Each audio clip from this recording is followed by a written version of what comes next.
छतरपुर जिले के राजनगर प्राथमिक स्वास्थ्य केंद्र के एनआरसी वार्ड में बीती रात अचानक आग लग गई। आग लगने का कारण अज्ञात बताया जा रहा है। आग लगने की घटना से वार्ड का एसी सहित कुछ बिस्तर और बिजली की पूरी लाइन जलकर राख हो गई। प्रथम दृष्टया शॉर्ट सर्किट से आग लगना प्रतीत हो रहा है। गनीमत रही कि वार्ड में कोई बच्चा एडमिट नहीं था। बीएमओ डॉक्टर केपी बामूरिया ने बताया कि अस्पताल के शिशु गहन चिकित्सा इकाई कक्ष में बीती रात आगजनी का मामला सामने आया है। जब आग लगी तब वार्ड में कोई नहीं था। ड्यूटी पर तैनात कर्मचारी सुबह आग लगने की जानकारी दी।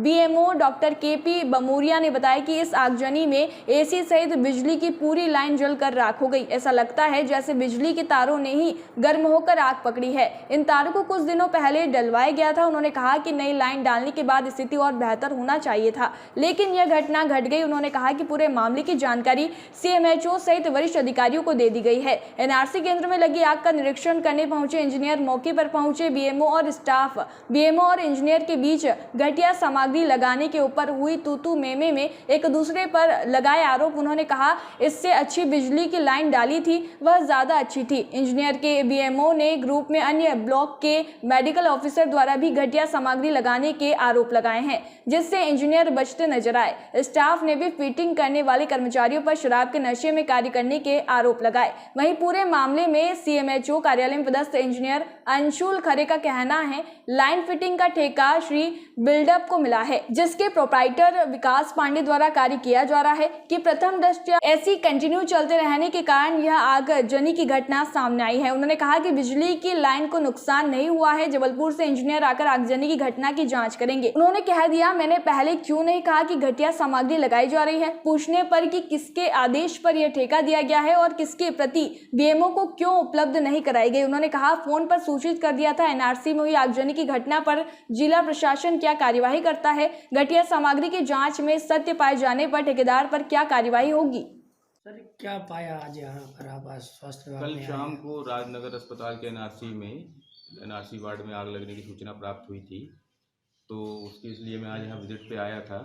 तो यहाँ पर अस्पताल में जब आगे कमरे में मैंने देखा तो यहाँ पर सारी वायरिंग के ऊपर की जो वायरिंग तो नहीं जली, लेकिन उसके ऊपर जो केजिंग पट्टी हैं ये जल गई हैं।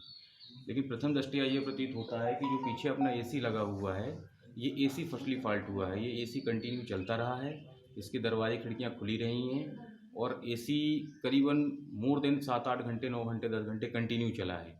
एसी भी पुराना है, सर्विसिंग इसकी कब हुई थी इसकी जानकारी मुझे नहीं है। तो प्रथम दृष्टया एसी जला है।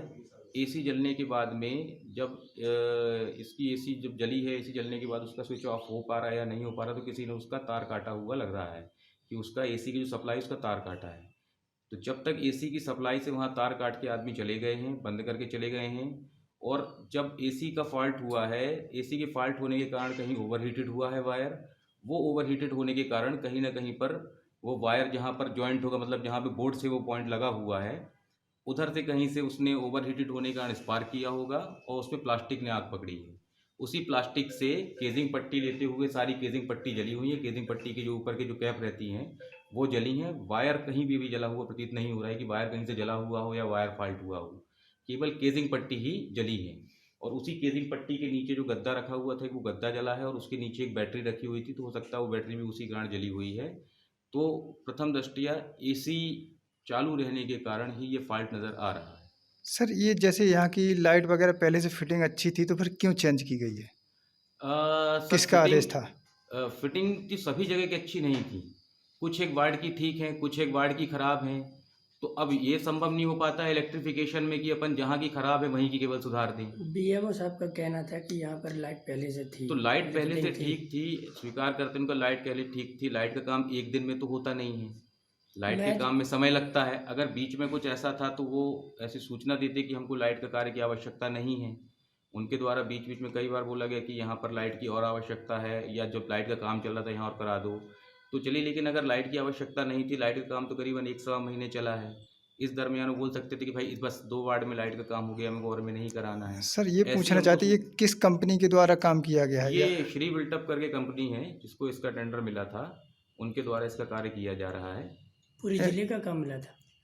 हाँ, ये पूरे जिले में कई संस्थाएं हैं, सभी संस्थाओं ने कई मैक्सिमम जो यहाँ के बीएमओ साहब है उनका कहना है कि बार बार हमारे द्वारा सूचना दी गई आपको कि ये जो सामान लगाया जा रहा है वो घटिया लगाया जा रहा है।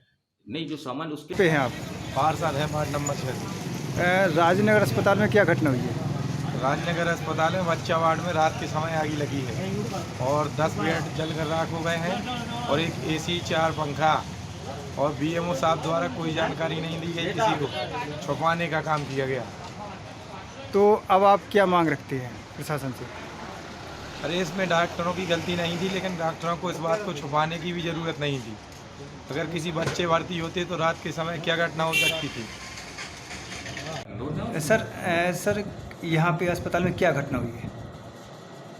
अभी बताया था आपको, वही इसमें वही सारी घटना है जो आपको अभी बता। थोड़ा आप शॉर्ट में बता दीजिए।